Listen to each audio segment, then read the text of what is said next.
الرحيم وبه نستعين وهو خير المعين وصلى الله على سيدنا محمد وآله الطاهرين. اللهم صل على محمد وآل محمد. الکافی سے مہدویت کے موضوع پہ احادیث آپ کی خدمت میں پیش کی جا رہی تھیں. باب فی الغیبہ میں حدیث نمبر 13 تھی، اور اس حدیث میں امام علی علیہ السلام سے یہ روایت ان کے اصحاب نے نقل کی ہے کہ منبر کوفہ کے اوپر امام علی علیہ السلام نے خطاب فرمایا، اور اس خطاب میں امام علیہ السلام نے ایک دعائیہ جملات کہے. یہ دعائیہ جملات مہدویت سے تعلق رکھتے ہیں، اور اس کو انشاءاللہ تعالی ضرور یاد رکھیں، اور یاد کرنے کی یہ دعا بھی ہے. امیر المومنین علیہ السلام فرماتے ہیں: اللہم انہ لا بد لک من حجج فی ارضک، حجت بعد حجت علی خلقک، کہ پروردگار تیری طرف سے حجت کا ہونا ضروری ہے زمین پر، اور ہر ایک حجت کے بعد دوسری حجت آئی اور تیری مخلوق کے اوپر یہ حجت قرار پائی. یہدونہم الی دینک، یہ حجت الہی تیرے دین کی طرف رہنمائی ہدایت کرتے ہیں. وَيُعَلِّمُونَكَ عِلْمَكَ، اور تیرے علم کی تعلیم دیتے ہیں. كَيْ لَا يَتَفَرَّقَ أَتْبَاعُ أَوْلِيَائِكَ، تاکہ تیرے اولیاء کی پیروی کرنے والے منتشر نہ ہو جائیں. ہم نے گزشتہ درس میں اس موضوع کو زیادہ کھول کے بیان کیا. لِكَيْ لَا يَتَفَرَّقَ اتباع اولیائک، یعنی ایک معاشرہ یا ایک بندہ کب منتشر اور متفرق ہو جاتا ہے. متفرق ہونے سے مراد ہے کہ راہ ہدایت سے کب ہٹ جاتا ہے. یہ بہت مہم چیز ہے. ہمارے معاشرے کے اندر یہ سمجھا جاتا ہے، بعض اوقات آپ یہ دیکھتے ہیں یہ چیزیں، کہ معاشرے میں اگر کوئی نماز ادا کرے، خمس دے، زکوٰۃ دے، یا مراسم عزاداری اور دیگر مراسم کا انعقاد کرے، وہ اپنے آپ کو ہدایت کے اوپر سمجھتا ہے.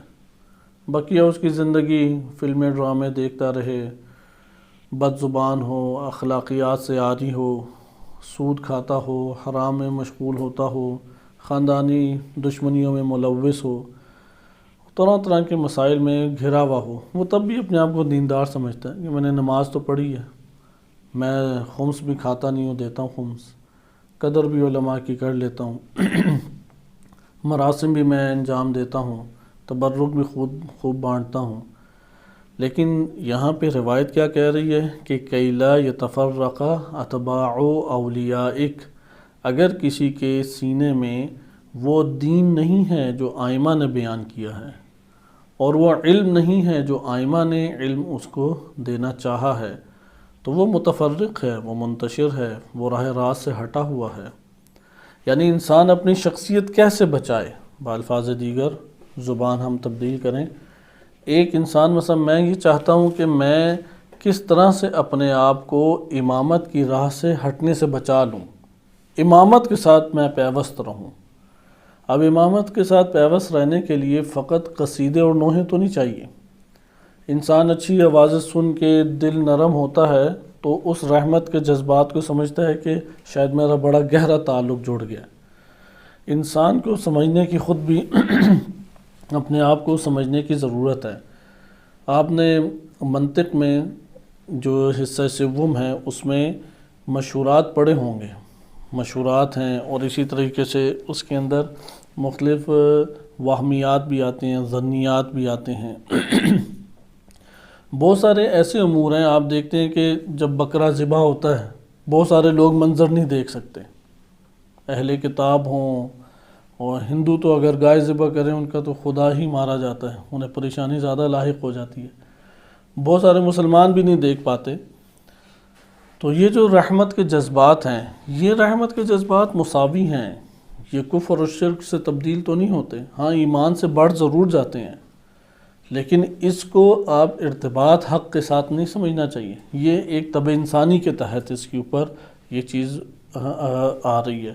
آپ اگر یہ والا منظر پوشیدہ کر دیں اور اس کے سامنے کہیں کہ ہم نے ایک ایسا کام کیا ہے کہ اس سے فلاں جو ملک ہے ادھر کے لوگ قابو میں آ جائیں گے، بس اتنا بیان کریں ادھر کے لوگ قابو میں آ جائیں گے، اور تصویر کشی نہ کریں، آپ دیکھیں گے کہ وہ حمایتی اس کا ہو گیا۔ جیسے یورپ میں یہی مسئلہ ہے، کیونکہ امریکہ میں کبھی بم پھٹا نہیں ہے، انہیں پتہ ہی نہیں ہے کہ بم پھٹے کیا ہوتا ہے، تو وہاں کے لوگ وہاں پہ کوئی احتجاج نہیں کرتے، لیکن جب انہی کے سامنے تصویر کشی کی جاتی ہے، یعنی انہی کی فوجی گئے، انہوں نے بندے مارے، تو اکثر بیشتر بندے وہ دیوانہ ہو گئے کہ ہم نے اس بچے کو کیوں مارا، اس بوڑھے کو کیوں مارا، تو وہ آگے سے آفیسر جواب ہی نہیں دیتا تھا۔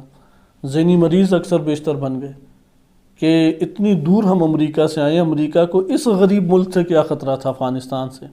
یہ تو ڈاکومنٹریز ابھی مختلف چینلز میں بھی کئی دفعہ دکھا چکے ہیں، امریکی فوجیوں کی حالت جو عراق میں گئے تھے، کیونکہ وہ انہوں نے آرڈر کیا کہ انہیں اڑا دو، اب وہاں پہ بیوی بچے گھرانے موجود ہیں، انہیں اڑا کے ہمیں کیا فائدہ ہوا، وہ آگے سے کوئی جواب نہیں دیتا تھا۔ تو یہاں پہ اس کی راتیں ہی نہیں گزرتی تھی کہ میں نے ایک مظلوم کو بیکار میں مار دیا، اس سے زندگی کا حق چھین لیا، وہ مجھ سے روتا دھوتا معذرت التماس کرتا رہا کہ مجھے چھوڑ دو، تو میں نے اس کے کوئی توجہ ہی نہیں کی، تو وہ پھر نفسیاتی مریض ہو جائے۔ ہمارے ساتھ بھی ایسا ہی ہو، اگر ہم نے کسی مظلوم کو، ایک بندہ ہو وہ گڑ گڑا کے ہمارے پاؤں پڑ جائے کہ مجھے چھوڑ دو، میرا کوئی گناہ نہیں ہے، میرا کوئی جرم نہیں ہے، میں معافی مانگتا ہوں، اور اسے روتے دھوتے بھی ہم مار دیں تو پھر تو اندر سے ضمیر ملامت کرتا رہے گا، رات نہیں سو سکے گا انسان۔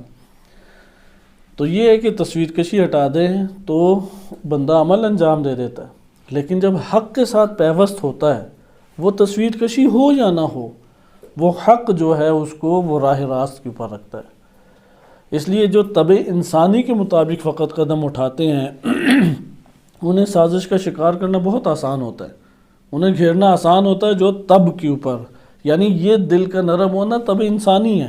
آپ دنیا کے مختلف خطوں میں چلے جائیں، جن کی طبع انسانی میں رحمت کے جذبات ختم ہوئے ہوئے، انہیں تو کوئی اثر نہیں ہوگا، لیکن ایک عام بچہ ہے، چھوٹے بچے کہیں سے بھی لے آئیں، وہ پہلی دفعہ منظر دے کے ڈر جائیں گے، لیکن آپ ان کو بار بار منظر دکھاتے رہیں وہ سخت ہو جائیں گے، انہیں یہ منظر سے کوئی مشکل ہی نہیں پیش آئے گی۔ لہذا طبع انسانی، یعنی یہاں پہ یہ بیان کرنا مقصود تھا کہ اپنا محاسبہ انسان کرے۔ انسان بعض اوقات بہت سارے واقعات سن کے طبع انسانی کے تحت اپنے دل کے اندر نرمی پاتا ہے، نہ کہ اس کی روح کے اندر جو محبت کے آثار ہیں اس کی وجہ سے یہ نرمی ہے۔ مثلا ممکن ہے کہ ایک انگریز بھی حضرت علی اصغر علیہ السلام کے مصائب سنے یا پڑھے، اس کی آنکھوں سے آنسو جاری ہو جائیں گے۔ اس کے آنسو جاری ہونے کا یہ مطلب نہیں ہے کہ امام حسین علیہ السلام کو برحق اللہ تعالیٰ کا خلیفہ اور حکمران اور امام معصوم تسلیم کرتا ہے، اس کا قطعاً یہ مطلب نہیں ہے۔ اس نے طبع انسانی کے تحت اس کا دل نرم ہو گیا، اس کے اوپر بھی اللہ نے ثواب رکھا ہے، اللہ تعالیٰ نے جزا رکھی ہے، یہ بھی ہونا چاہیے، لیکن یہ طب کا نتیجہ ہے۔ یہاں پہ جو بیان کیا جا رہا ہے وہ طبع انسانی سے بالاتر کی بات کی جا رہی ہے، لِكَيْ لَا يَتَفَرَّقَ أَتْبَاعُ أَوْلِيَائِكَ، کہ اگر دین الہی جو آئمہ نے بیان کیا ہے، وہ تعلیمات جو آئمہ اطہار علیہ السلام نے بیان کی ہے، وہ قلوب کے اندر نہیں ہے تو انسان پراگندہ ہے، انسان منتشر ہے، وہ اولیاء کی اتباع نہیں کر رہا، اس کا تعلق نہیں ہے امام معصوم سے اطاعت کا، یہ صرف ایک جذبات ہیں اور جذبات بیٹھ جاتے ہیں۔ اور یہ تاریخ نے دیکھا کہ امام علی علیہ السلام، کیونکہ تمام جنگوں کے اصل ہیرو امام علی علیہ السلام تھے، امام علیہ السلام نے تمام بڑے بڑے کارنامے انجام دیے، مسلمانوں میں شجاعت کے اعتبار سے شہرت بھی تھی۔ پھر امام علیہ السلام انتہائی نرم مزاج تھے، یہ صفات جم نہیں ہوتی سوائے مومنین کے، اور امام امیر المؤمنین ہیں، امیر ہیں، امام المؤمنین ہیں، تو امام علیہ السلام سے اس وجہ سے وابستگی لوگوں کی جذباتی تھی، جذبات کے تحت انہیں خلیفہ بنا کے تسلیم کیا۔ اب امام انہیں ابھارتے کہ جاؤ تم میدان جہاد کے لیے، لوگ بات نہیں مانتے تھے کیونکہ ادھر جذبات بیٹھ جاتے تھے، وہ سنتے تھے ان کی بات، جواب نہیں دیتے تھے، لمبی لمبی تقاریر امام فرماتے، وہ نہیں جاتے تھے۔ حتیٰ کہ یہ مصر کا جو واقعہ ہے محمد بن ابی بکر رضی اللہ عنہ، کہ وہ جوان تھے، 28 سال کی عمر میں دیکھیں ایک جوان امام علی علیہ السلام پہ شہید ہو گیا۔ 28 سال کل عمر محمد بن ابی بکر کے 28 سال، اور امام نے بڑا گریہ فرمایا، بڑے افسردہ ہوئے، محزون ہوئے۔ اسے خط لکھا، مکتوب لکھا تھا کہ تم نے مصر میں اپنی جگہ سے نہیں ہلنا، میں ایک فوج اور لشکر تمہاری طرف بھیج رہا ہوں۔ کیونکہ جنگی ہمیں 28 سال میں انہوں نے کتنی جنگیں لڑی ہوں گی، صرف ایک جنگ جمل آئی، اور جنگ صفین میں اختلاف ہے کہ مصر میں تھے یا جنگ صفین میں تھے، تو ایک جنگ سے تو تمام مہارتیں نہیں آتی۔ تو امام علیہ السلام چاہ رہے تھے کہ وہاں پہ دیگران کو وہاں پہ والی بنائیں، لیکن مصر کے حالات اتنے انہوں نے خراب کیے کہ ادھر سے محمد بن ابی بکر کے لیے اگر نکلتے تو مصر پہ قبضہ ہو جاتا۔ تو اس 28 سالہ جوان کی قربانی دیکھیں، وہ وہاں پہ موجود رہے۔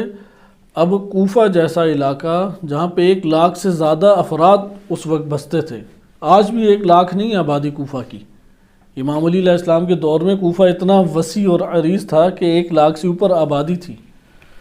تو امام وہاں پہ خطبہ دیا، بڑا جوشیلا خطبہ امام نے دیا، تو صرف 50 سے 60 بندے یا 100 کے قریب لوگ نکل کے آئے۔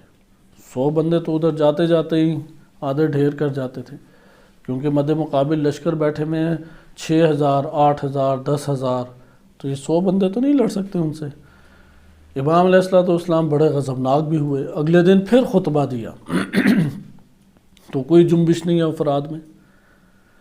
یعنی علی ابن ابی طالب علیہ السلام اپنے شیعوں کے درمیان، یعنی شیعہ سے مراد ادھر محبت کا اظہار کرنے والا ہے، شیعہ اثنا عشری نہیں ہے، اکثر اہل سنت ہی تھے کوفہ کے اندر، جیسے وہ تراوی والا واقعہ بھی معروف ہے، اس کی پر بہترین دلالت بھی کرتا ہے۔ بہرحال اپنے آپ کو امام علی علیہ السلام کا اطاعت گزار سمجھتے تھے۔ امام علیہ السلام نے پھر میٹنگ کی قبائل کے افراد کو بلا کے کہ ادھر سے جاؤ، وہاں پہ مصر ہمارے ہاتھ سے نکل جائے گا، کیونکہ مصر نکل گیا تو گویا آدھا ملک نکل گیا، اتنا اہم تھا مصر۔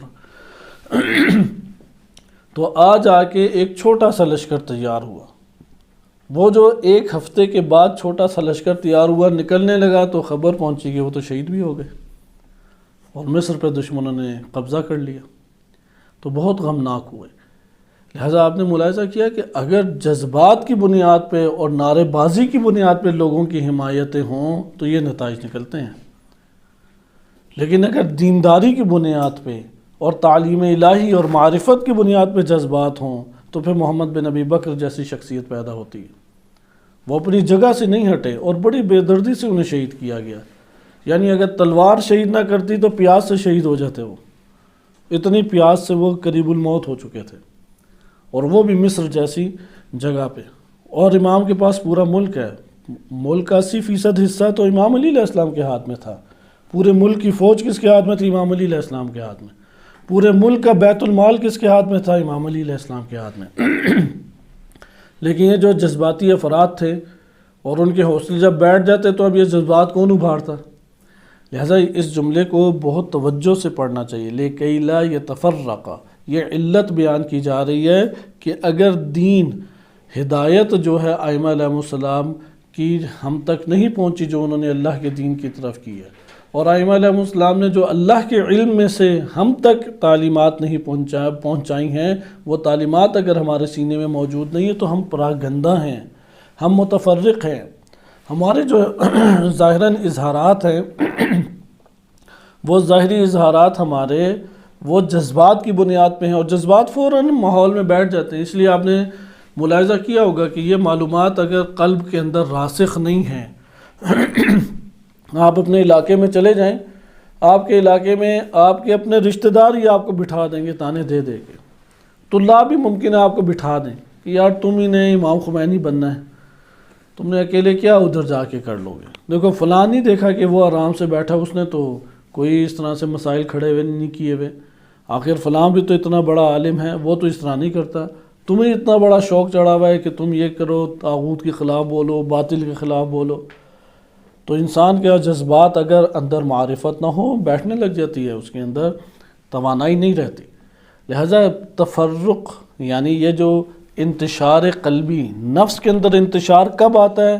جب انسان کا نفس خالی ہوتا ہے دین الہی سے، جب انسان کا نفس تعلیمات الہی سے خالی ہو تو وہ پراگندہ ہے، پھر وہ منتشر ہے، پھر شہوات کا شکار بھی ہوگا، غضب کا شکار بھی ہوگا، فرار بھی کرے گا، علم کا اس کا دل بھی نہیں چاہے گا، پراگندگی اندر آ جائے گی۔ لہٰذا قلوب کو وابستہ امامت کے ساتھ کون سی چیز کرتی ہے؟ بڑی اہم چیز ہے۔ ائمہ اطہار علیہ السلام سے تعلق قلوب کا کون سی چیز آ کے جوڑتی ہے؟ اس بیان کے مطابق دین الہی و تعلیمات الہی کا راسخ ہونا قلب کے اندر، وہ اہل بیت سے تعلق جوڑتا ہے۔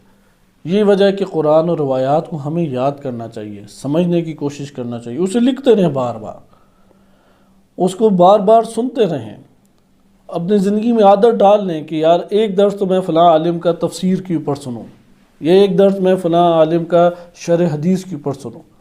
اگر یہ ہم نے کر لیا، بقیہ علوم نہ بھی آئے تو عیب نہیں ہے، یہ علوم انسان کو نجات دیں گے۔ لہٰذا تفرق کو پہچاننا ضروری ہے کہ لِكَيْ لَا يَتَفَرَّقْ اولیاء اتباع اولیائک، تیرے اولیاء کی پیروی کرنے والے کب منتشر ہو جائیں گے؟ ان مضامین سے پتہ لگتا ہے جب دین الہی و تعلیمات الہی کے زنجیر یا اس کے بندھن میں بندھے ہوئے نہیں ہیں۔ یہ بندھن، یہ ہمارے گلے میں توق ڈلنی چاہیے، دین الہی و تعلیمات الہی زور سے اپنے نفس کے اندر یا گردن میں باندھ لیں تو پھر انسان اہل بیت سے جدا نہیں ہوگا، وَإِلَّا پراگندہ ہو جائے گا۔ اس کے بعد حکمت یہ بیان کی گئی کہ ظاہر غیر مطاعن، اللہ کی یہ حجتیں یہ ظاہر اگر ہوئیں تو اطاعت نہیں کی گئی۔ یہ شکوہ ہے ائمہ اطہار علیہ السلام کا کہ اطاعت سے ان کی اطاعت کا تعلق نہیں جوڑا گیا۔ امام امیر المومنین علیہ السلام تو بہت زیادہ غمزدہ اس کے اوپر رہے، جیسے ابھی میں نے یہ واقعہ آپ کو سنایا کہ امام پے در پہ آ کے بولتے رہے کہ جنگ کے لیے نکلو، بعض بہانے آ کے کرتے تھے کہ ابھی گرمیاں ہیں، انشاءاللہ تھوڑا موسم ڈھل جائے تو پھر ہم چلیں گے، پھر سردیاں آ جاتی ہیں، سردیاں آ گئی کہتے ہیں ٹھنڈ بہت ہے، تھوڑی سی گرم ماحول ہو جائے پھر ہم چلیں گے۔ تو امام فرماتے ہیں خطبہ جہاد میں، نہج البلاغہ میں یا دیگر خطبات میں آیا کہ جو قوم گرمی اور سردی سے بھاگے وہ تلواروں کی وار سے پھر کس طرح سے مقابلہ کرے گی؟ جس کو گرمی اور سردی ہی برداشت نہیں ہے، یہ صرف ان کی باتیں نہیں، ہم بھی ادھر موجود ہیں، ہم دیکھیں یار مجھ سے سردی برداشت ہوتی ہے یا نہیں؟ جب میں بھاگا بھاگا گرمی کے پاس پناہ لے لیتا ہوں، نقص اپنے اندر سے دور کرے، جوانی میں ہی دور کرنا ہے۔ اگر وہ نہیں برداشت کر سکتا سردی کو تو سمجھ لے تلوار کا وار کیسے برداشت کرے گا۔ اسی طرح گرمیاں ہیں، ضبط کر کے اندر بیٹھا رہے، ضبط کر کے نہیں بیٹھا رہے گا تو گرمی کا مقابلہ کبھی نہیں کر سکے گا۔ اگر فوراً پناہ لے لے گا گرمی سے بچاؤ کی، اے سی کی ہوائیں لیتا رہے، ہمارے پاس ایسے کئی عزیز رشتہ دار ہیں کہ ان کی عمر ایسی ہی کٹتی تھی، گرمیاں آتی تو ٹھنڈ انہوں نے اپنی ایجاد کی تھی، گاڑی، دفتر، گھر، تینوں جگہ پہ ٹھنڈ موجود ہے، انہیں گرمی کا احساس ہی نہیں ہوتا تھا۔ اور جب سردیاں آتی تھیں، گاڑی میں بھی ہیٹر، دفتر میں بھی ہیٹر، گھر میں بھی ہیٹر۔ تو ابھی ان کی عمر ابھی 40 سال نہیں ہوئی، وہ ابھی چلنے سے بھی رہ گئے، کیونکہ جسم میں توانائی نہیں رہتی۔ شروع میں نہیں پتہ لگتا، آپ کو 35 سے 40 کے درمیان تک تو نہیں پتہ لگے گا، آپ 40 کے قریب اپنی زندگی میں پھر ہو کے دیکھیں، بیماریاں بھی لگ جائیں گی، قدم بھی نہیں اٹھایا جائے۔ ان کا مسئلہ یہ ہے کہ وہ قدم اٹھاتے ہیں تو گر جاتے ہیں، کیونکہ چلے ہی نہیں ہیں زیادہ۔ وہ جب گر گئے تو تب پتہ لگا کہ مسائل کیا ہیں، اور اب وہ صحیح نہیں ہو سکتے۔ مثلا جب تک ہر روز 2 کلومیٹر نہ بھاگیں، 2 کلومیٹر بھاگنے کے لیے اس عمر میں، ان کے 40 کے قریب عمر میں 2 کلومیٹر بھاگنے کے لیے انہیں مثلا 4 کلومیٹر بھاگنے چاہیے جتنی توانائی خرچ ہوتی ہے ان کی۔ اس لیے یہ مقابلے آسانیوں کے ساتھ نہیں ہوتے، اپنے بدن کو سختیوں کا عادی بنایا جائے۔ اللہ نے نعمات اس لیے تھوڑی دی ہیں کہ انسان اپنے بدن کو تباہ و برباد کر لے۔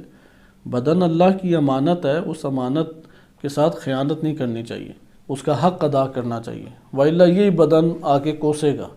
تکلیف تو ہمیں یہ بدن پہنچائے گا ہی پہنچائے گا، کیونکہ سال ہا سال ریاضت کر کے اسے سردیوں میں گرمی کا عادی بنایا، سال ہا سال ریاضت کر کے گرمیوں میں سردی کا عادی بنایا۔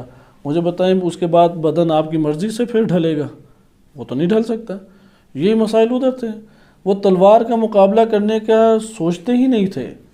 تو امام فرماتے ہیں کہ تم لوگ میری اطاعت کہ معاویہ بدماش لے کے آتا ہے، وہ اس کی اطاعت کرتے ہیں جبکہ وہ پیسے بھی نہیں ان پہ خرچ کرتا، اور میں تم لوگوں کے اوپر پیسے بھی خرچ کرتا ہوں، یعنی بیت المال سے حصہ بھی دیتا ہوں، انعامات الگ سے میں تمہیں دیتا ہوں، اور حق کے اوپر میں تمہیں بلاتا ہوں، حق کی راہ پہ، وہ باطل کی راہ پہ ہیں کہ تم اگر زندہ بچ جاؤ تو ثواب بھی ثواب، اور اگر مارے جاؤ تو سعادت مند شہادت ہے تمہارے نصیب میں۔ اس کے باوجود تم میری پیروی نہیں کرتے، اطاعت نہیں کرتے، اور وہ معاویہ کے بندے دیکھو کیسے اطاعت کرتے۔ اب یہ جنگ صفین کے بعد محمد بن ابی بکر کا واقعہ ہوا کہ ابھی معاویہ کی فوج، اس کا بہت بڑا نقصان ہوا تھا، امام علی علیہ السلام کو اتنا بڑا نقصان نہیں ہوا جتنے اس کے بندے مارے گئے۔ وہ واپس شام گیا ہے معاویہ، امام علی علیہ السلام کوفہ تشریف لائے ہیں، تو وہاں جا کے اس نے نیا لشکر بنا کے مصر پہ حملہ کر دیا، ان میں سے کسی نے ایک لفظ منہ سے ادا نہیں کیا، اور امام علی علیہ السلام نے ایک جملہ بولا، وہاں پہ بعض نے اعتراض کیا، اور جب کوفہ منتقل ہو گئے تو کہتے رہے لوگ گھروں سے نکلتے ہی نہیں تھے۔ کیا آج اگر ہم بندے تبدیل ہو جائیں، ہم ان کی جگہ چلے جائیں، ہمارے درمیان امام علی علیہ السلام آ جائیں، ہم یہ سمجھتے ہیں کہ ہم نکل جائیں گے؟ ایک سوالیہ نشان ہمارے لیے بن جاتا ہے۔ ہم تب کچھ کہہ سکتے ہیں، پہلے اپنا محاسبہ کر لیں۔ وہ جن وجوہات کی بنیاد پہ نہیں گئے، اگر وہی اسباب ہمارے نفس میں موجود ہیں، یقین جاننے نہیں نکل سکتے، کیونکہ انہیں بھی بہت محبت تھی امام علی علیہ السلام سے۔ وہ تو جنگجو بندے تھے، انہیں تو تلواریں اور نیزے چلانے آتے تھے، وہ جنگوں میں نمایاں کارنامے دکھا چکے تھے، جنگ جمل لڑی انہوں نے، جنگ صفین انہوں نے بڑی خون ریز جنگ لڑی، اس کے بعد جا کے یہ ہے۔ ہم تو ایک محاذ سے ہوں آئے تو اپنے آپ کو ہیرو قرار دیں۔ لہذا آپ نے ملاحظہ کیا کہ غیر مطاعن، اس کا بہت دکھ تھا ائمہ اطہار علیہ السلام کو، اور یہی چیز آج بھی موجود ہے۔ محبت کے عنصر کو اتنا ابھار دیا، اور اطاعت کا عنصر ہمارے معاشرے میں موجود ہی نہیں ہے۔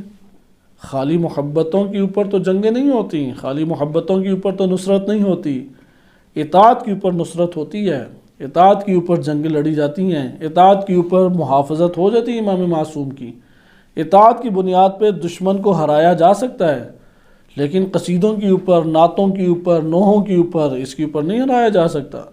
خالی خطابت بہترین کر کے لوگوں کے آنسو ہم بہا دیں تو اس سے تو خالی نہیں جنگیں لڑی جا سکتی۔ لہذا اطاعت اندر ڈالنا ضروری، یعنی وہ بھی ضروری ہے، ایسا نہیں ہے کہ اس کا کوئی حصہ ہی نہیں ہے۔ محبت اور اطاعت ہو تو منزل آسان ہو جاتی ہے، بیدون محبت اطاعت ہو تو بڑی دشواریاں ہوتی ہیں انسان کے اندر۔ مثلا ادھر ایک قانون ہے، اگر کسی کو اس قانون سے محبت بھی ہو وہ سختی آرام سے جھیل لے گا، ایک بندے کو اس سے اصلاً محبت ہی نہیں ہے تو اسے اپنے اندر بڑی تکلیف جھیلنے پڑے گی۔ اس لیے محبت کا عنصر بڑا گہرا ہے، اسی لیے واجب ہے اہل بیت علیہ السلام سے محبت۔ خلاصہ کلام کہ ائمہ اطہار علیہ السلام کا ایک غم تھا غیر مطاعن، کہتے ہیں ظاہر ہوئے تو اطاعت نہیں کی گئی، وَمُقْتَتَمٍ يَتَرَقَّبُ، اور پوشیدہ کر دے گئے تو اب انتظار میں ہیں۔ بالفاظ دیگر ہم اگر تبلیغات کریں، اطاعت کو موضوع بنائیں، یہ شکوہ اہل بیت علیہ السلام کم سے کم اپنے نفس کے اندر حل کریں کہ یا امام میں آپ کا مطیع ہوں، میں آپ کا فرما بردار ہوں، مجھے یہ حکم مل گیا کہ علی ابن ابی طالب نے یہ کہا ہے، میں انجام دیتا ہوں اور مجھے کچھ پتہ نہیں۔ یہ انداز تھا اہل بیت کے اصحاب کی محبت کا۔ مثلا محمد بن ابی بکر، انہیں ممکن ہے کہ وہ جنگ کے بہت زیادہ طریقے نہ آتے ہوں، لیکن انہیں خبر مل گئی کہ امام معصوم امام علی علیہ السلام نے مجھے کہا ہے کہ ادھر رہو، وہ کہیں گے میں ادھر رہوں گا، چاہے تلواریں آ کے مجھے چیر پھاڑ ڈالیں، میں ادھر سے اپنی جگہ سے نہیں ہلوں گا۔ یہ اطاعت ہے۔ اگر انہیں پتہ لگ جائے اس سے تعلق توڑ دو تو توڑ دے تعلق، یہ اطاعت ہے۔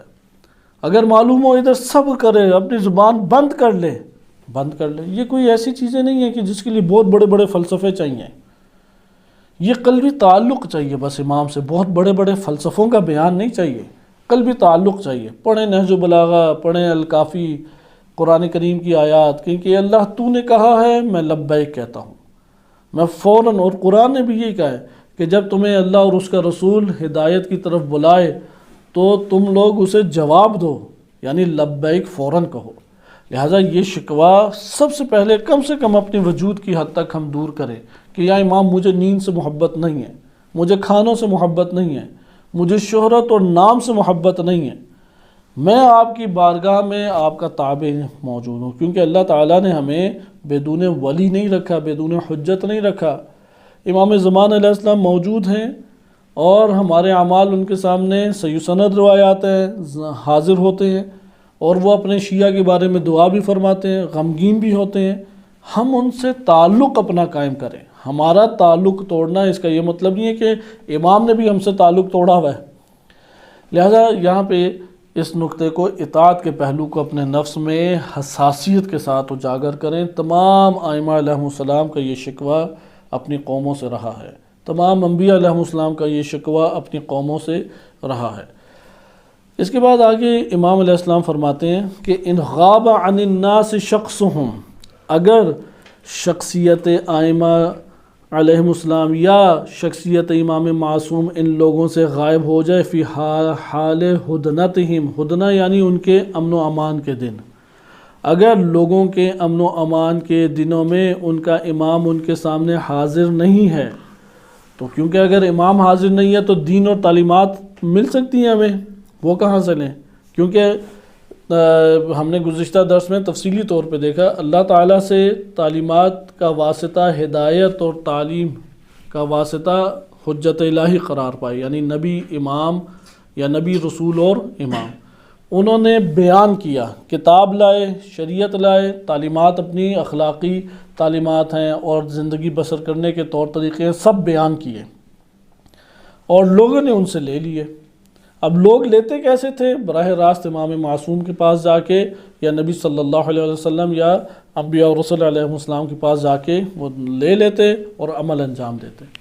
اب امام لوگوں سے غائب ہیں، ہم کس سے جا کے تعلیمات لائیں؟ کیونکہ اگر تعلیمات نہ ہوئی تو کیا ہوگا؟ توحید کے اوپر عمل نہیں ہوگا، اللہ کی بندگی جنم نہیں لے گی، باطل معیارات حق کے ساتھ مل جائیں گے، مخلوط ہو جائیں گے، پتہ ہی نہیں لگے گا، کچھ حق ہے کچھ باطل ہے۔ لہذا ضروری ہے کہ امام معصوم ہوں تاکہ دین ان سے لیا جائے، پھر دین کی اتباع کی جائے، اتباع کریں گے تو پیوست ہوں گے۔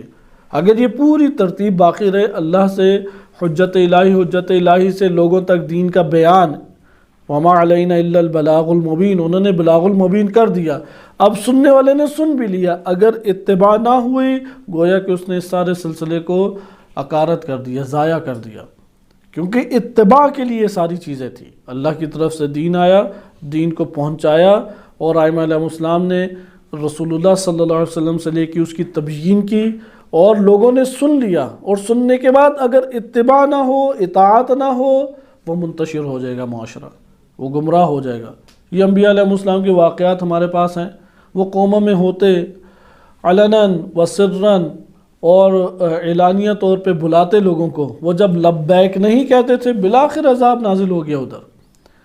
لہٰذا یہ ہمارے لیے ہے کہ اتباع ہوگی تو نجات ہے، اور یہ امام موسیٰ کاظم علیہ السلام نے الکافی کی روایت میں بھی واضح طور پہ فرمایا کہ لا نجات الا بالطاعہ، کہ الکافی میں جو پہلا باب ہے کتاب الفضل العلم، کہ پہلے باب میں امام موسیٰ کاظم علیہ السلام سے ایک روایت ہے کہ لا نجات الا بالطاعہ، حصریہ جملہ ہے، اطاعت کے بغیر نجات نہیں ہے، اطاعت ہوگی تو نجات ہے، لیکن اطاعت کیسے کریں؟ وَالطَّاعَةُ بِالْعِلْمِ، امام سلسلے کو آگے بڑھاتے ہیں، اطاعت کس طرح ہوگی؟ علم کے ذریعے، علم نہیں ہے اطاعت نہیں ہے۔ علم کیسے آئے گا؟ علم آپ جائیں زری کے ساتھ زور سے 5-6 دن اپنے آپ کو باندھ لیں، آپ دیکھیں گے نہیں منتقل ہوتا علم۔ امام معصوم علیہ السلام اگر موجود ہوں، آپ ان کے ساتھ اپنے آپ کو وابستہ سینے سے سینہ لگا دیں، ٹرانسفر نہیں ہوگا علم، کیونکہ نبی صلی اللہ علیہ وسلم کے ساتھ منافقین رہتے ہی تھے، انہوں نے یہ سب امور انجام دیے، کوئی ٹرانسفر نہیں ہوئی چیز۔ والعلم بالتعلم، سیکھو گے تو تمہیں علم آئے گا۔ یہی اصل مسئلہ ہے۔ اہل سنت اس جگہ پہ پیری فقیرے کے قائل ہو جاتے ہیں، وہ کہتے ہیں رسول اللہ کو دیکھا اور اس نے کلمہ پڑھا اور پھر جا کے وفات پا لی، وہ صحابی ہے، اور صحابی ہے تو جو بیان کر رہا ہے عادل ہے، اور جب وہ بیان کر رہا ہے عادل ہے تو اس نے رسول سے سنا ہوگا۔ تو شیعہ یہاں پہ یہ اعتراض کرتے ہیں کہ یار یہ کیسے ٹرانسفر ہو سکتا ہے اس طریقے سے؟ سینہ بہ سینہ لگ جائیں تو ٹرانسفر نہیں ہوتا، دیکھنے سے ہی سارے علوم آ کے منتقل ہو گئے، یہ تو اس طرح سے انتقال نہیں ہوتا، تعلم سے ہوتا ہے۔ وہاں پہ جس نے تعلم کیا، جہاں پہ سیکھا نبی صلی اللہ علیہ وسلم سے، اس کے سینے میں علم آ سکتا ہے، جس نے سیکھا ہی نہیں۔ اس پھر آگے بیان کرتے ہیں کہ وَتَعَلُّمُ بِالْعَقْلِ، تعلم کس سے ہوتا ہے؟ عقل. یعنی آپ تعلیم حاصل کرنے کی استاد کے سامنے بیٹھ گئے، استاد نے آپ کو تمام چیزوں کی تدریس کی، لیکن سننے سے اور علم کو اپنے اندر ڈال لینے سے علم نہیں آ جاتا. اسے جتنا غور و فکر کریں گے، یعنی ہمارا نفس معدے کی طرح ہے اور استاد اور کتابیں یہ کیا ہیں؟ یہ خوراک کی طرح ہیں کہ آپ نے خوراک معدے میں ڈال لی، اس کو عقل کے ذریعے سے حل نہیں کریں گے تو وہ ہمارے وجود میں حل نہیں ہوگی. یہ وہ ترتیب ہے جو امام موسیٰ کاظم علیہ السلام نے بیان کی ہے. لا نجات الا بالطاعت وطاعت بالعلم والعلم بتعلم وتعلم بالعقل. لہذا عقل کے ذریعے سے انسان کے پاس یہ، یعنی آپ یہ کہیں کہ میں استاد سے درس لیتا ہوں، کتابیں پڑھتا ہوں، مطالعات کرتا ہوں، یا اپنے نفس کے معدے میں ڈال دی چیزیں. معدے میں ڈالنے سے خوراک ہضم ہو جاتی ہے؟ نہیں، عقل آ کے اسے ہضم کرتی ہے. لہٰذا آپ نے اس جگہ پہ ملاحظہ کیا کہ ادھر بھی امام علیہ السلام یہ ترتیب بیان کر رہے ہیں کہ تم معلم کی جہت سے امام کو لے لو، تم ہادی کی جہت سے امام کو لے لو، لیکن اگر امام ہی نہ ہو، ادھر اب شکوہ کر سکتا ہے، یہ پروردگار ہم تیری بارگاہ میں شکوہ کرتے ہیں کہ امام ہماری دسترس میں ہے ہی نہیں کہ ہم اس سے جا کے علم لے لیں. ہم تو معلم اسے کہتے تھے، اپنی زندگیوں کا معلم. ہم اسے طبیب کہتے تھے، اپنی روحوں کا طبیب کہتے تھے. ہم نے تو اسے قرار دیا اپنے لیے ہادی کے طور پہ، لیکن کس طرح سے لیں؟ تو یہاں پہ آگے سے جواب آئے گا فَلَمْ يَغِبْ عَنْهُمْ قَدِيمُ مَبْثُوثِ عِلْمِهِمْ. وہ جو ان کا علم، ائمہ اطہار علیہ مسلم کا علم قدیم زمانے سے پھیلا ہوا ہے، وہ تو تم لوگوں کے درمیان ہے، اس پہ ہی چلو عمل کر لو. بقیہ جب امام آئیں گے تو تب ان سے لے لینا. وہ جو پھیلا چکے ہیں اور بقیہ ائمہ علیہ السلام نے بیان کیا اور کتابوں میں آ کے محفوظ ہو گیا، اس کو نشر کیا علماء کرام نے آ کے، اس کے اوپر تو آگے تم عمل کرو. یعنی ابھی آپ اندازہ لگائیں ہم میں سے کتنے ہیں کہ جنہوں نے نہج البلاغہ کو اول سے آخر تک پڑھا ہے؟ کتنے ہیں کہ جنہوں نے صحیفہ کاملہ کو اول سے آخر تک پڑھا ہے یا کوشش کی ہو کہ میں شروع کر دوں؟ الکافی کو کتنے نے پڑھنے کی کوشش کی؟ 8 جلدیں ہیں. یہ کتب اربع موجود ہیں ہمارے پاس. جب کوشش ہی نہیں کی اور پھر کہ میرے پاس تعلیمات اہل بیت علیہ السلام کی وسعتیں نہیں ہیں، جب وسعتیں نہیں ہے تو پراگندہ ہوگا، چاہے وہ عالم بن جائے، مجتہد بن جائے، حجت الاسلام بن جائے، ذاکر بن جائے، کچھ بھی بن جائے، وہ پراگندہ ہے. کیونکہ تفرق آ جائے گا، انتشار آ جائے گا، بہک جائے گا، مختلف راہوں میں نکل جائے گا. اس کو تھامنے والی چیز تعلیمات اہل بیت علیہ السلام ہے. اس لیے امام فرماتے ہیں کہ تمہارا یہ بہانہ درست نہیں ہے کہ ٹھیک ہے آج کے دور میں تمہارے درمیان امام معصوم موجود نہیں ہیں، تمہاری دسترس نہیں ہے، تو تم یہ بہانہ کرو کہ ہم تو امام کو معلم، ہادی، طبیب کے طور پہ لیتے تھے، لیکن وہاں کیسے میں دین لے کے آؤں؟ اس لیے مجھ سے تو یہ اب گناہ ہونا ہی ہے، ہم نے بالآخر معاشرے کے مطابق چلنا ہی ہے، آخر جینا تو ہے. بلکہ ایک ہیں مومن باہر کی دنیا میں رہتے ہیں، غربی ممالک میں، ان سے ڈسکشن ہو رہی تھی تو بیان یہ کیا کہ جو بلاد کفر ہیں، کفریہ بلاد ہیں، ان میں یہ والے مسائل ہوتے ہی ہیں. بلاد کفر میں یہ والے مسائل ہوتے ہیں. تو انہیں یہ لفظ بڑا برا لگا. انہوں نے کہا نہیں جی یہ تو بلاد کفر نہیں ہے. پاکستان میں اگر میں یہی عزاداری کروں وہاں پہ تو قتل کرتے ہیں، تو یہاں پہ تو قتل نہیں کرتے. تو انہوں نے کہا آپ امام معصوم کے محضر میں حاضر ہو کے روایات کی زبانی پوچھ لیں کہ یہ بلاد کفر ہے یا نہیں. تو اب تھوڑے سے پریشان ہوئے. میں نے کہا کبھی آپ نے جانا کہ بلاد کفر کسے کہتے ہیں؟ کہتے ہیں نہیں جانا، ہم تو یہ جانتے ہیں کہ جہاں عزاداری ہم کر سکتے ہیں آزادانہ طور پہ، وہ ہمارے لیے سب سے بہترین جگہ ہے. اسی طرح سے ایک بندے کا سوال آیا کہ میں اب ایک جگہ پہ ٹھہرا ہوں کسی کے گھر میں، تو وہ ہیں مومن ہیں ماشاءاللہ، عزاداری اور وغیرہ سب کچھ کرتے ہیں. انہوں نے دکان میں شرابیں اور خنزیر وغیرہ سب رکھا ہوا اور بیچتے ہیں. آیا میں ان کے گھر سے کھا سکتا ہوں یا نہیں؟ اب بلاد کفر، اور آپ اندازہ لگائیں کہ جب تعلیمات ائمہ سے خالی ہو تو وہ اہل بیت کے مراسم ہی کو فقط سب کچھ سمجھے گا. اس کی نظر میں جذبات کا اظہار حقیقت میں امام سے ربط اور تعلق ہے، جبکہ جذبات کا اظہار فقط نہیں ہے، وہ ایک حصہ ہے. اور وہ حصہ اگر اس کے پیچھے دین نہیں ہے، اس کے پیچھے علم نہیں ہے، معرفت نہیں ہے، تو یہ جھاگ کی مانند ہے. اور یہ بات دشمن بہت گہرے طور پہ جانتا ہے، بہت ہی گہرے طور پہ. وہ دیکھتا ہے کہ اس کی زندگی بسر کیسے ہوتی ہے، یہ اپنی عزاداری کے اندر کیا کلمات کہتا ہے، آیا یہ وقت کے یزید کو للکارتا ہے یا نہیں. نہیں للکارتا، وہ کہتا ہے کہ اور تعداد بڑھاؤ، کچھ میں بھی انشاءاللہ نیاز میں اضافہ کروں گا، میری طرف سے بھی کچھ آپ تبرک لے لیں۔ وقت کے یزید کو، وقت کے حاکم، ہم نے مثلا پاکستان ہو تو انہوں نے ٹرمپ کو وقت کے یزید بنایا ہوا ہے، پاکستان کے کسی حاکم کو نہیں بنائیں گے، کیونکہ جو جس خطے میں ہوتا ہے اسے اس خطے کا یزید نظر نہیں آتا۔ اگر جذبات کی دنیا ہو اسے دوسرے اس خطے کا یزید نظر آتا ہے جس کے خلاف وہ قیام نہیں کر سکتا۔ حالانکہ خطوں میں بیٹھے ہوئے ہیں فرعونہ، نمرود، اس علاقے کو اپنے علاقے کا نمرود اسے دیکھنا ضروری ہے، دوسروں کے تو ہیں ہی علاقوں میں بیٹھے ہوئے ہیں ہی ہیں، اسے اپنے علاقے میں سنت ابراہیمی کو زندہ کرنا ضروری ہے، سیرت موسوی کو فرعون کے مقابلے میں زندہ کرنا ضروری ہے، امام حسین علیہ السلام کی سیرت کو یزید کے مقابلے میں زندہ کرنا ضروری ہے۔ یہاں پہ وہ یہ بہانہ نہیں کر سکتا کہ میں تو امام سے تعلیم میں کیسے لوں۔ امام فرماتے ہیں کہ فلم یغب عنہم، ان کی شخصیت غائب ہوئی ہے، علم تھوڑی ان کا غائب ہو گیا تمہارے اندر سے، ان کا علم تمہارے اندر موجود ہے اور قدیم زمانے سے موجود ہے، یعنی وہ علم جب سے نشر کیا گیا ہے، وہ نشر شدہ علم تم لوگوں کے درمیان موجود ہے۔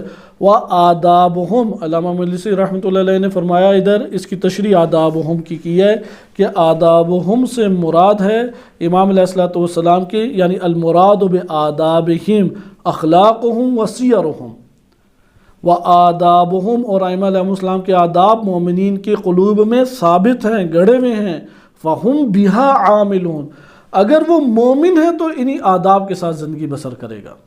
یعنی دو چیزیں مومنین کے درمیان موجود ہیں، اگر ان دو کو تھام لیا یہ غیبت ضرر تمہیں نہیں پہنچائے گی۔ وہ دو چیزیں کیا ہیں؟ ایک ہے علم امام، جو علم امام ہے اسے جا کے پکڑ لو، علم فقہ میں بھی، علم اخلاق میں بھی، علم عقائد میں بھی، علم تفسیر میں بھی، علم امام کو پکڑ لو۔ نمبر دو، آداب، آداب سے کیا مراد ہے؟ علامہ مجلسی رحمۃ اللہ علیہ فرماتے ہیں المراد بآدابہم اخلاقہم وسیرہم، یعنی ان کی عملی زندگی کے نمونوں کو پکڑ لو اور اسے اختیار کر لو، کیسے رہتے تھے، کیسے جیتے تھے، کیسے زندگی میں عمل انجام دیتے تھے، خودداری کے ساتھ زندگی بسر کی۔ ائمہ علیہ السلام تبلیغات اگر کیا کرتے تھے تو بھیک نہیں مانگتے تھے، دوسرے لوگوں کے اوپر ان کی زندگی بسر نہیں ہوتی تھی۔ حتی الامکان اگر واجب پڑ جاتا، اگر ان کے اوپر واجب پڑ جاتا کہ نان نفقہ گھر میں نہیں چل رہا اور واجب ہو گیا کہ میں نان نفقہ لاؤں، بجائے اس کے کہ کسی کے در کے اوپر وہ دستک دے، جا کے کھیتوں میں کام کرتے تھے، جا کے بکریوں کو چراتے تھے۔ یہ تمام انبیاء اور ائمہ علیہ السلام کی سنت ہے، یہ دو پیشے، ایک ہے بکریوں کو چرانا اور دوسرا ہے کھیتی باڑی کرنا، یہ انبیاء و ائمہ علیہ السلام کا مشترکہ پیشہ رہا ہے۔ ہمارے پاس اسی کے باب میں، تجارت کے باب میں تفصیلی روایات وارد ہوئی ہیں کہ امام باقر علیہ السلام یا امام صادق علیہ السلام ہیں، وہ دوپہر کے ٹائم گرمی میں وہ کاشتکاری کر رہے ہیں اور پسینے سے شرابور ہیں، ایسا نہیں ہے کہ ائمہ کا پسینہ ہی نہیں نکلتا تھا، انہیں تھکاوٹ ہی نہیں ہوتی تھی، انہیں اوپر گرمی کچھ کہہ ہی نہیں رہی۔ پسینے کا آنے کا کیا مطلب ہے کہ جسم گرم ہو رہا ہے، اوپر سے تپش بھی تیز ہے اور انرجی بھی خرچ ہو رہی ہے۔ تو وہاں سے ایک اس دور کا بڑا زاہد عابد صوفی گزر رہا تھا، اس نے دل ہی دل میں کہا کہ یہ دیکھو اہل بیت نبوت کے بندے دوپہر کے اس ٹائم کہ جب دنیا دار بھی آرام کرتے ہیں، یہ دنیا کمانے کے لیے نکلے ہوئے ہیں۔ تو اب کہا کہ میں اسے واضح و نصیحت جا کے کرتا ہوں جعفر صادق کو۔ تو وہ چلے گئے امام صادق علیہ السلام کے پاس اور کہا کہ آپ تو اہل بیت نبوت کے چشم و چراغ ہیں، آپ بھی دنیا داروں کے طور طریقوں پہ کہ دنیا اس ٹائم سو رہی ہے، آپ ان دنیا داروں سے بھی بڑھ کر دنیا داری کر رہے ہیں۔ تو امام نے فرمایا کہ میں اس عمل کے ذریعے سے تم جیسے لوگوں کی محتاجی سے بچنا چاہتا ہوں، اور اس اگر حالت میں میں مر بھی جاؤں تو میں شہید اٹھایا جاؤں گا۔ لہٰذا آپ نے ملاحظہ کیا کہ ائمہ اطہار علیہ السلام نے آداب کی بڑی توجہ دی ہے کہ آداب امامت کو اختیار کریں، انداز امامت کو، اخلاق امامت کو، سیرت امامت کو، اس سے اپنی زندگی کو پر کریں۔ گرمیوں میں کیسے رہتے تھے؟ سردیوں میں آیا ان کا دل چاہتا تھا کہ ایک کمبل ہو، اندر بخاری جل رہی ہو اور پھر کھانا پینا بھی سارا آ جائے اور اس طرح سے میری عمر گزرے۔ ائمہ علیہ السلام کس طرح سے وقت گزارتے تھے؟ آیا پوری رات سوتے رہتے تھے اور پھر اذان ہو جانے کے بعد 4 بندے اس بندے کو زلزلہ برپا کریں تو تب کھڑا ہوتے تھے، یا نہیں وہ جھاگ جاتے تھے، آدھی رات کچھ وقت کاٹا اور پھر وہ اللہ کی راہ بارگاہ میں کھڑے ہو گئے۔ عادات بنانے کی، ملکات بنانے کی عمر یہی جوانی کی عمر ہوتی ہے۔ اس کے بعد اعصاب جواب دے جاتے ہیں، پھر کوئی گلیوں میں ہی پھرتا رہا، بد نظری کا ہی شکار رہا، شہوتوں کے پیچھے بھاگتا رہا 40 سال کی عمر میں کہ میں توبہ کرتا ہوں، اور ٹھیک ہے اس کے گناہ معاف ہو جائیں گے، اندر کی حالت تبدیل نہیں ہوگی، وہ تڑپتا ہوا اس زندگی میں وقت گزارے گا۔ لہذا آدابہم فی قلوب المؤمنین، اگر مومن ہیں تو دلوں کے اندر جا کے راسخ ہیں۔ آداب امامت معلومات کی طرح اوپر پڑے ہوئے نہیں ہیں، جیسے قرآن نے کہا کہ مثلہم کمثل الحمار یحمل اسفارا، کہ گدھا ہوتا ہے اس کے اوپر کتابیں لاد دیں تو گدھے کو بھی پتہ کتابیں ہیں۔ یا تکرار یعلم الحمار، وہ گدھا بھی طوطا نہیں جیسے بولتا، وہ طوطا بھی بول لیتا ہے تکرار سے۔ آپ کوئی بھی علم اپنی زبان پہ جاری کر سکتے ہیں، آپ قرآن بھی اپنے منہ پہ جاری کر سکتے ہیں، لیکن دلوں کی حالت الگ ہوتی ہے۔ دلوں کے اندر یہ آداب راسخ کرنا ضروری ہے، اس کے لیے زحمت چاہیے، اس کے لیے محنت چاہیے۔ اس لیے یہاں پہ بہانہ نہیں ہے غیبت امام زمان علیہ السلام میں، سستی، کاہلی، بہانہ۔ امام نہیں ہے جی، ہم کہاں سے لے کے آئیں؟ یہ مجتہدین، ایک مجتہد کچھ بات کرتا ہے، کوئی کچھ بات کرتا ہے، اسے کہ پھر خود ہی پڑھ لو، پڑھ سکتے ہو اور نکال سکتے ہو تو نکال کے لے کے آؤ، فتوے پہ عمل کرو۔ تم نے اللہ کو جواب دینا ہے، مجھے تو جواب نہیں دینا تم نے۔ لہٰذا انسان کا تعلق ان دو سے جوڑنا ضروری ہے۔ انسان اس وقت غربی ماحول سے تعلق جوڑ لیتا ہے۔ انسان کا حلیہ مبارک وہ بتاتا ہے کہ اس کے آقا کون ہیں، اس کا انداز بتاتا ہے کہ اس کے آقا کون ہیں۔ لہٰذا انسان کو اپنے حلیہ مبارک ائمہ کے حلیے میں ڈھالنا چاہیے۔ ائمہ علیہ السلام کے کلمات، وہ کیا کہتے تھے مشکل اوقات میں، زبان سے کیا صادر ہوتا تھا، وہ کس طرح سے مہمان نوازی کرتے تھے، وہ سخت حالات میں کس طریقے سے صبر کرتے تھے، ہمیں مطالعات کرنے چاہیے۔ لہذا فرماتے ہیں کہ وَآدَابُهُمْ فِي قُلُوبِ الْمُؤْمِنِينَ مُثْبَتَةٌ فَهُمْ بِهَا عَامِلُونَ۔ تیزی سے یہ دیگر لائنیں پڑھتے ہیں، ان کی شرح بھی زیادہ نہیں ہے، کہ اسی خطبے کے پھر آخر میں ایک اور مقام پہ کہتے ہیں فی من ھذا، یہ کس کے بارے میں ہے، وَلِهَذَا يَعْرِضُ الْعِلْمُ إِذَا لَمْ يُوجَدْ لَهُ حَمَلَةٌ۔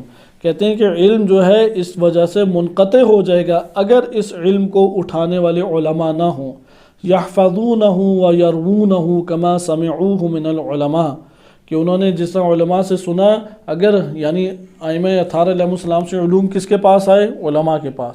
اگر یہ علماء محفوظ نہ کرتے اور آگے نقل نہ کرتے، پھر سلسلہ منقطع ہو جاتا، پھر تو کچھ نہ رہتا، پھر بہانہ وجود میں آ جاتا، ایجاد ہو جاتا۔